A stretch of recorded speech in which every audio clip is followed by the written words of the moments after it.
Hey guys, good evening. Tonight we're going to read Amelia's Road. Here you go. See it? It's Amelia's Road? Amelia's Road. Daddy. Yeah, cover it up. Yeah. Okay, so Amelia's Road. Amelia Luisa Martinez hated roads. Straight roads, curved roads, dirt roads, and paved roads. Roads leading to all manner of strange places and roads leading to nowhere at all. Amelia hated roads so much that she cried every time her father took out the map, which means they went on a trip. The roads Amelia knew went to farms where workers labored in sun-struck fields and lived in grim, gray shanties. Oh, so it's not a trip. It's off to work. Los caminos, the road, were long and cheerless. They never went where you wanted them to go. And as you can see, she's riding inside a car. Oh, I think I thought it was the house. She's inside a car. Amelia wanted to go someplace where people didn't have to work so hard, or move around so much, or live in labor camps. Her house would be white and tidy, with blue shutters at the windows, and a fine old shade tree growing in the yard. She would live there forever and never worry about Los Caminos again. So those are the farms that she's talking about that she doesn't like. Dad, can I just go get some water? Good. Me too. Wait till after we're done. It was almost dark when their rusty old car pulled to a stop in front of a cabin numbered 12 at the labor camp. Is this the same cabin we had last year? Amelia asked. But nobody remembered. It didn't seem to matter to the rest of the family. It mattered a lot to Amelia. From one year to the next, there was nothing to show. There was nothing to show Amelia had lived here, gone to school in this town, and worked in these fields. Amelia wanted to settle down, to belong. Maybe someday, said her mother, but that wonderful someday never seemed to come. And there she is, coming to the cabin at the work farm, at the labor camp. It's where people go to stay while the father usually, and maybe the mother, go work in the fields. Mama, Amelia asked, where was I born? Miss Martinez paused for a moment and smiled. Where?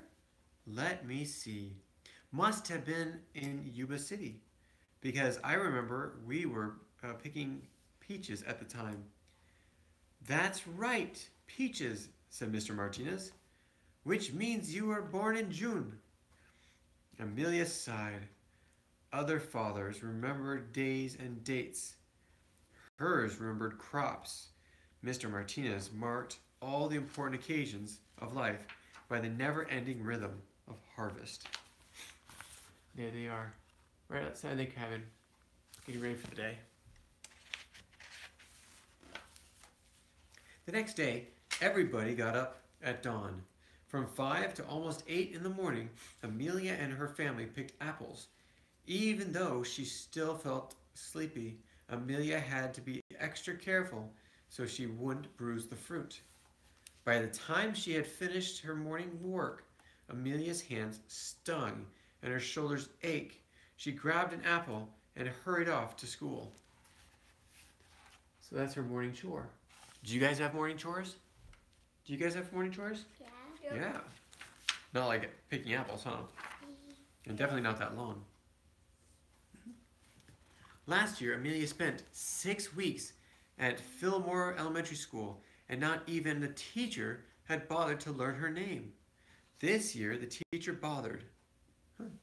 She welcomed all the new students to her classroom and gave them name tags to wear. She wore a nice tag herself and said Miss Ramos. Later, Miss Ramos asked the class to draw their dearest wish. Share with us something that really is special to you. Amelia knew exactly what it would be. She drew a pretty white house with a great big tree in the front yard. When Amelia finished, Miss Ramos showed her picture to the whole class. Then she pasted a bright red star on the top. By the end of the day, everybody in class had learned Amelia's name. Finally, here was a place where she wanted to stay. And there's the picture of her house, the big tree in front of it. Yes. Mm-hmm. Amelia couldn't wait to tell her mother about the wonderful day.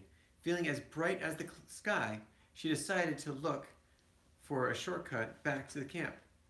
That's when she found it, the accidental road. See, if you look, there's the school bus leaving her, and there's the accidental road. What's the accidental road? I don't know, maybe it's a road that wasn't supposed to be there. Amelia called to the accidental road because it was narrow, or called it the accidental road because it was narrow and rocky, more like a pathway that happened by accident than a road somebody built on purpose. She followed it over a grassy meadow, through the clumps of bushes, and down the gentle hill. There where the accidental road ended, stood a most wonderful tree. It was old beyond knowing, and quite the sturdy, most permanent thing Amelia had ever seen. When she closed her eyes, she could even picture it in front of her tidy white house. Amelia danced for joy, her black hair flying as she twirled around and around the silent meadow. See, there she is, in front of our big tree.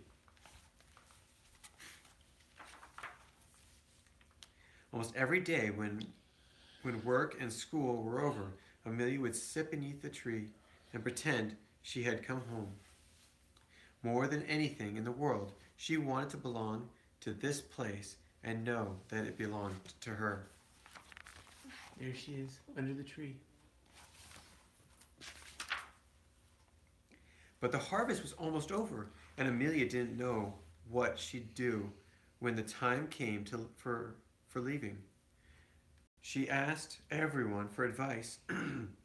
Her sister Rosa, her parents, her brother Hector, her neighbors at camp, and Miss Ramos at school, but nobody could tell her what to do. The answer, when it came, was nearly as accidental as the road. And there she is working.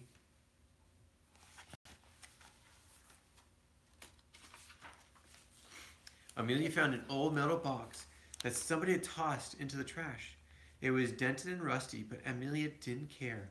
That box was the answer to her problem. She set to work at once, filling it with Amelia things. First, she put in the hair ribbon her mother had made for her for one Christmas. Next, she came to the name tag Miss Ramos had given her. Then a photograph of her whole family taken at her last birthday. And after that, the picture she'd drawn in class with a bright red star on it.